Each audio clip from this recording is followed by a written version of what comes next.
Hola, ¿cómo andan? A ver, hice un resumen del discurso de Asunción de Milei. La verdad que era bastante largo, unos 35 minutos duró aproximadamente, pero lo resumí en más o menos 15 minutos.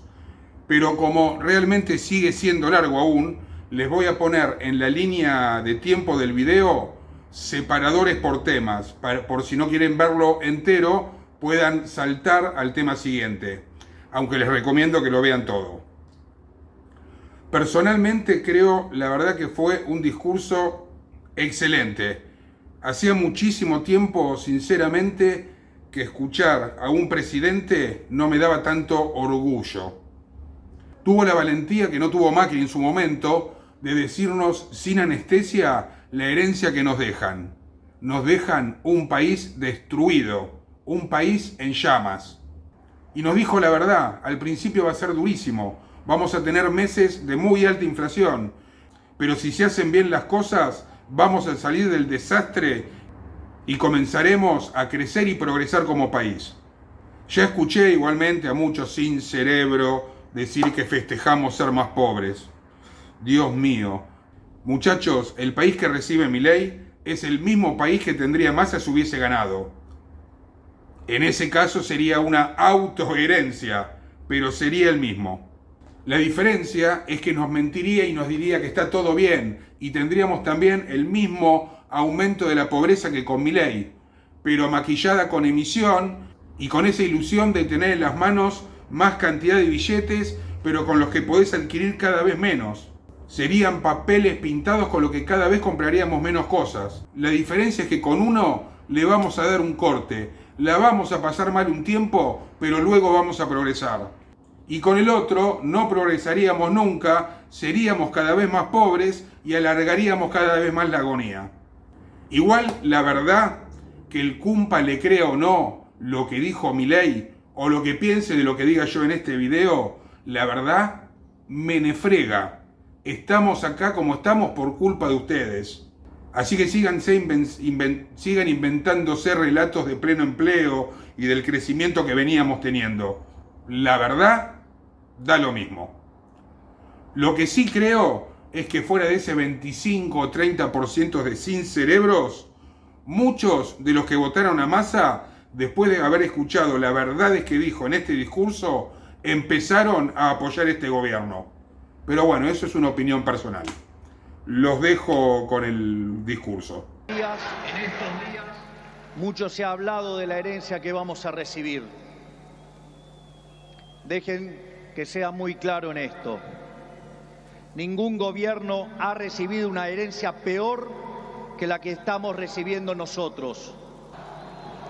El kirchnerismo, que en sus inicios se jactaba de tener superávit gemelos, esto es, superávit fiscal y externo, hoy nos deja déficit gemelos por 17% del PBI. De esos 17 puntos del PBI, 15 corresponden al déficit consolidado entre el Tesoro y el Banco Central. Por lo tanto, no existe solución viable en la que se evite atacar al déficit fiscal. Al mismo tiempo, de esos 15 puntos de déficit fiscal, 5 corresponden al Tesoro Nacional y 10 al Banco Central, por lo que la solución implica, por un lado, un ajuste fiscal en el sector público nacional de 5 puntos del PBI, que a diferencia del pasado, caerá casi totalmente sobre el Estado y no sobre el sector privado. Es necesario limpiar los pasivos remunerados del Banco Central, los cuales son responsables de los 10 puntos de déficit del mismo. De esta manera se pondría fin a la emisión de dinero y con ello a la única causa de la inflación. Sin embargo, dado que la política monetaria actúa con un rezago que oscila entre 18 a 24 meses, aun cuando hoy dejemos de emitir dinero, seguiremos pagando los costos del desmadre monetario del gobierno saliente. Haber emitido por 20 puntos del PBI, como se hizo en el gobierno saliente, no es gratis. Lo vamos a pagar en inflación.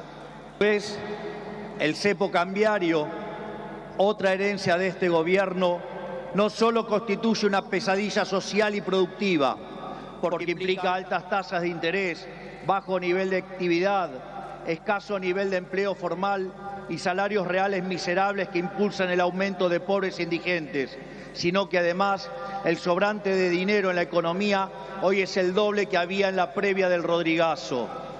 Tranquilos que no termina acá, la herencia sigue. Esta es la herencia que nos dejan, una inflación plantada del 15.000% anual, la cual vamos a luchar contra uñas y dientes para erradicarla. Este número, que parece un disparate, quiero que sepan que implica una inflación del 52% mensual. El gobierno saliente nos ha dejado plantada una hiperinflación y es nuestra máxima prioridad hacer todos los esfuerzos posibles para evitar semejante catástrofe que llevaría a la pobreza por encima del 90% y la indigencia por encima del 50%. Aparte, la herencia no termina ahí, ya que los desequilibrios en tarifas son soles equiparables al desastre que dejó el kirchnerismo en el año 2015. En el plano cambiario, la brecha oscila entre el 150 y 200%. A su vez, la deuda con importadores supera los 30.000 millones de dólares y las utilidades retenidas a las empresas extranjeras alcanzan los 10.000 millones de dólares. La deuda del Banco Central e YPF suman 25.000 millones de dólares y la deuda del Tesoro pendiente suma unos 35.000 millones de dólares adicionales. Esto es, la bomba en términos de deuda asciende a 100.000 millones de dólares que habrá que sumar a los cerca de 420.000 millones de dólares de deuda ya existente. Como si todo esto fuera poco, esto transcurre en una economía que no crece desde el año 2011. Y en línea a lo anterior, el empleo formal en el sector privado se mantiene estancado en 6 millones de puestos de trabajo, llegando a la locura que el mismo es superado en un 33% por el empleo informal. Por ello, no debería sorprender a nadie que los salarios reales se hayan destruido, ubicado en torno a los $300 mensuales, los cuales no solo son 6 veces inferiores a los de la convertibilidad, sino que de haberse mantenido la tendencia de aquellos años, hoy oscilarían entre 3.000 y 3.500 dólares por mes. Nos han arruinado la vida, nos han hecho caer por 10 veces nuestros salarios. Luego de dicho cuadro de situación, que a todas luces parece irremontable, debe quedar claro que no hay alternativa posible al ajuste. Tampoco hay lugar a la discusión entre shock y gradualismo. Si un país carece de reputación, como lamentablemente es el caso de Argentina, los empresarios no invertirán hasta que vean el ajuste fiscal, haciendo que el mismo sea recesivo. La conclusión es que no hay alternativa al ajuste y no hay alternativa al shock. Naturalmente, eso impactará de modo negativo sobre el nivel de actividad, el empleo, los salarios reales, la cantidad de pobres e indigentes. Habrá esta inflación, es cierto, pero no es algo muy distinto a lo que ha pasado en los últimos 12 años. Hace más de una década que vivimos en esta inflación. Por lo tanto, este es el último mal trago para comenzar la reconstrucción de Argentina. A su vez, luego del reacomodamiento macro que vamos a impulsar, el cual será menos doloroso cuanto mayor sea la caída del riesgo país y cuanto mejor sea nuestra contención desde el Ministerio de Capital Humano, la situación comenzará a mejorar. Esto es, habrá luz al final del camino.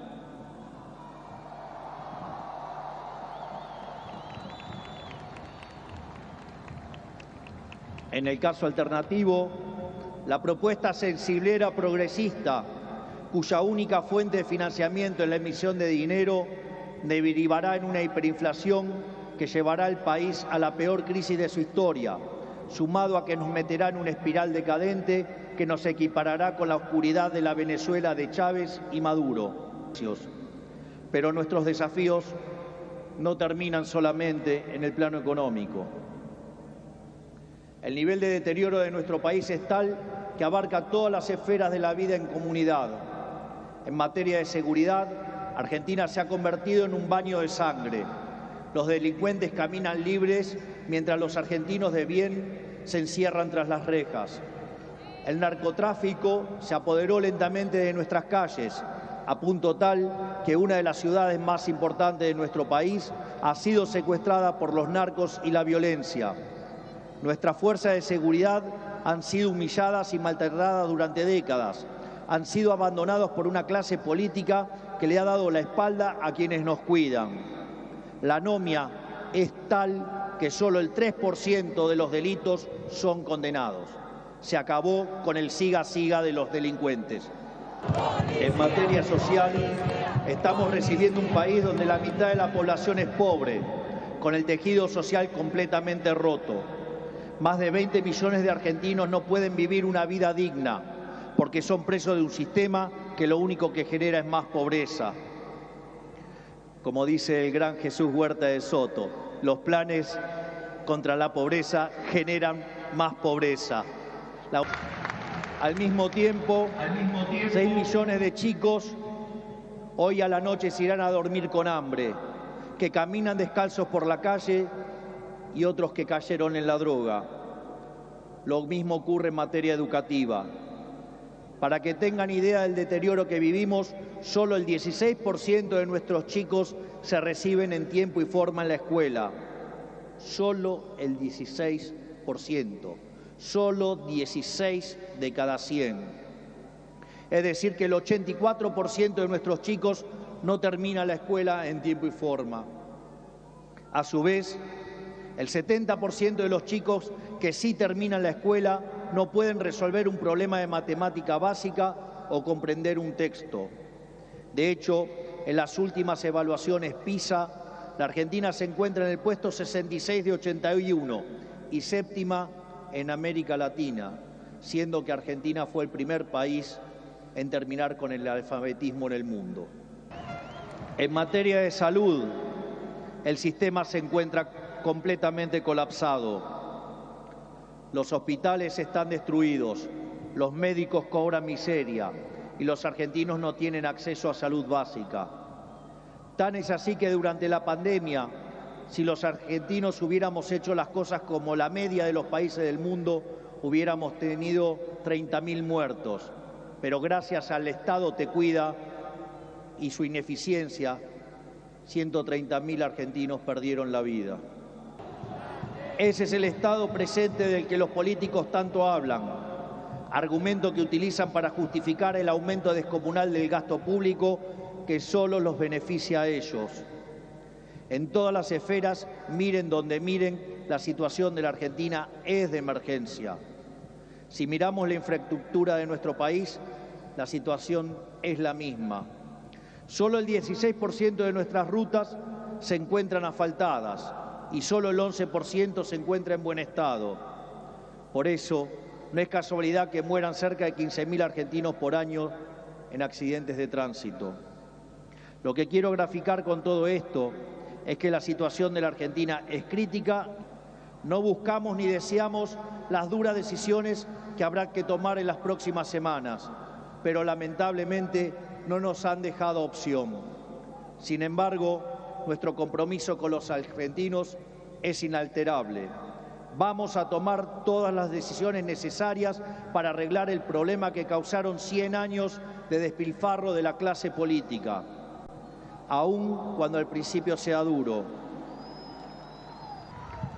Sabemos que de corto plazo la situación empeorará, pero luego veremos los frutos de nuestro esfuerzo, habiendo creado las bases de un crecimiento sólido y sostenible en el tiempo.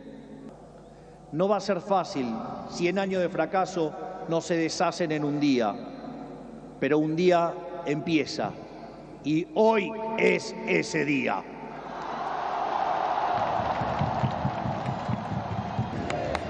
Hoy empezamos a desandar el camino de la decadencia y comenzamos a transitar el camino de la prosperidad. Tenemos todos para ser el país que siempre soñamos. Tenemos los recursos, tenemos la gente, tenemos la creatividad y, mucho más importante, tenemos la resiliencia para salir adelante. Nos propone un país distinto, un país en el que el Estado no dirija nuestras vidas, sino que vele por nuestros derechos. Un país en el que las hace, las paga. Un país en el que quien corta la calle violando los derechos de sus conciudadanos no recibe la asistencia de la sociedad. Puesto en nuestros términos, el que corta no cobra. Un país que dentro de la ley permite todo, pero fuera de la ley no permite nada. Un país que contiene a quienes lo necesitan, pero no se deja extorsionar por aquellos que utilizan a quienes menos tienen para enriquecerse a ellos mismos. No pedimos acompañamiento ciego, pero no vamos a tolerar que la hipocresía, la deshonestidad o la ambición de poder interfieran con el cambio que los argentinos elegimos. A todos aquellos dirigentes políticos, sindicales y empresariales que quieran sumarse a la nueva Argentina, los recibimos con los brazos abiertos.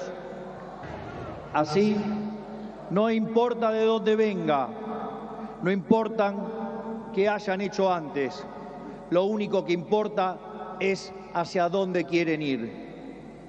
Aquellos que quieren utilizar la violencia o la extorsión para obstaculizar el cambio, les decimos que se van a encontrar con un presidente de convicciones inamovibles, que utilizará todos los resortes del Estado para avanzar en los cambios que nuestro país necesita. No vamos a claudicar, no vamos a retroceder, no nos vamos a rendir. Vamos a avanzar con los cambios que el país necesita, porque estamos seguros que abrazar las ideas de la libertad es la única manera en la que podremos salir del pozo en el que nos han metido. Que quede claro, hoy comienza una nueva era en Argentina.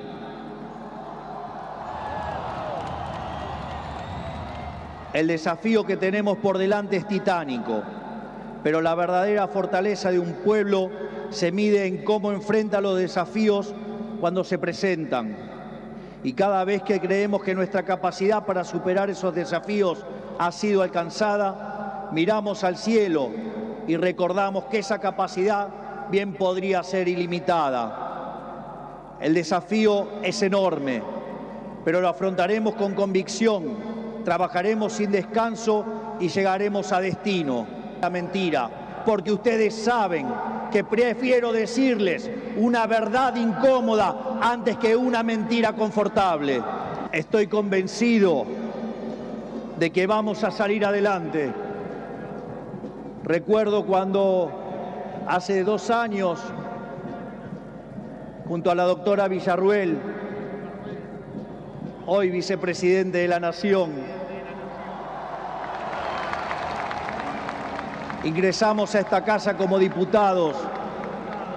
Recuerdo que en una entrevista me habían dicho: pero si ustedes son 2 en 257, no van a poder hacer nada.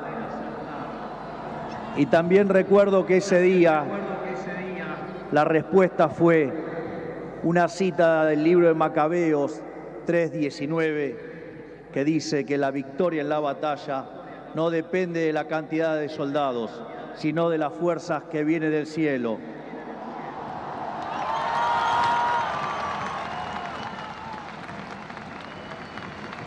Por lo tanto, Dios bendiga a los argentinos y que las fuerzas del cielo nos acompañen en este desafío. Muchas gracias. Será difícil, pero lo vamos a lograr. ¡Viva la libertad, carajo! ¡Viva la libertad, carajo! ¡Viva la libertad, carajo! Conforme A ponerse de pie que vamos a salir. Por el artículo